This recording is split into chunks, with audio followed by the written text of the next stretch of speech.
Hello guys, good morning! So ito na yung last day namin dun sa training school. And ito na din yung araw na susunduin kami ng company namin papunta dun sa titirahan talaga namin. And of course, excited kami pero at the same time kinakabahan din kasi may mga pwedeng kaming madadatnan doon. Then ito na nga, dumating din yung sundo namin. So magbibiyahe nga kami ng about 1 to 2 hours galing dito sa Seto papunta dun sa Nagoya, Oharu. Kasi dun talaga yung location ng work namin at syempre dun din yung tirahan namin. So pagdatingan namin ng Oharu, dumiretso muna kami sa munisipyo. Then after dun, pumunta kami dito sa bangko para mag-open ng account at para magkaroon na rin ng cash card. And dito nga sa Japan, hindi uso yung signature. Gumagamit sila ng ganito.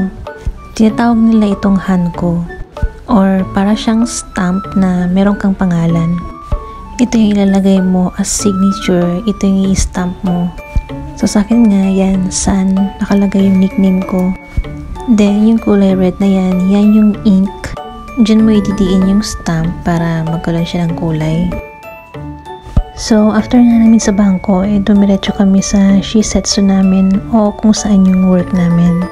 Yung kulay brown na building yan na malaki, yan yung pagtatrabahuan namin. So, ito na yung tinahan namin guys. So, pagpasok mo dito, ito yung genkan o yung entrance ng bahay. Nagulat nga kami kasi malaki pala yung bahay. Then, tig-isa-isa din kami ng room.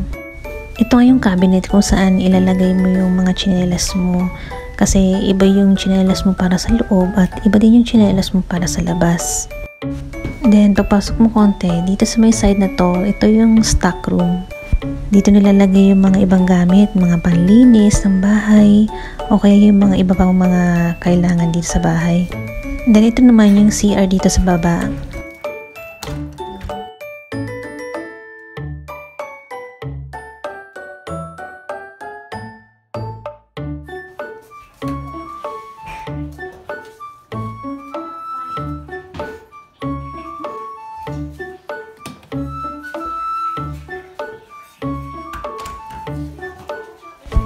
Then, dito naman yung papuntang kusina.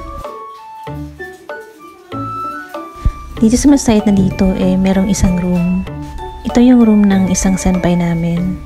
Dito yung aming kusina. Nagluluto sila.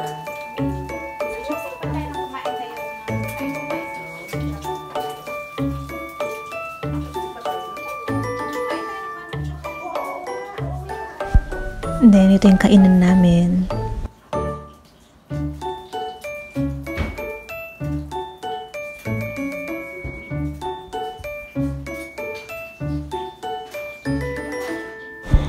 Then, dito sa likod, may malaki pang space para magtanim ng gulay. Pwede ring pagsampayan ng mga damit.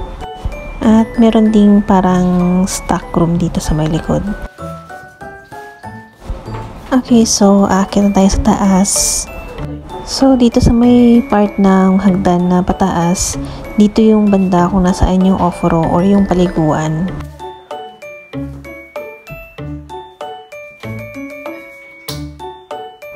Yan, dito rin yung labahan. At dito yung paliguan, meron ditong bathtub. So dito nga sa Japan guys, lahat ng mga CR nila may mga bathtub. Kasi tuwing winter, mahilig silang magbabad sa mainit-init na tubig. Then okay, akyat na tayo sa taas.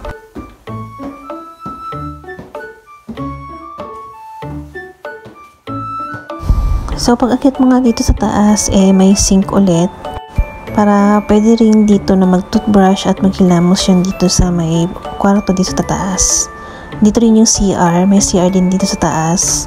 So, bali dalawang toilet dito sa bahay. Meron din sa baba at saka meron din dito sa taas. So, dito nga sa may bungad pag akyat mo ng hagdan, ito yung room ko. So, wala pa nga masyadong gamit guys kasi hindi pa kami nakakabili. So, parang napaka-empty pa talaga ng room ko. Yung kama lang talaga yung makikita mo. Saka ito naman yung cabinet. Dito yung paglalagyan natin ng damit. Then, meron tayong isang maliit na bintana ulit dito. Then, bintana ulit dito sa may harap. Yan. Ito yung pinakamalaking bintana dito sa room ko.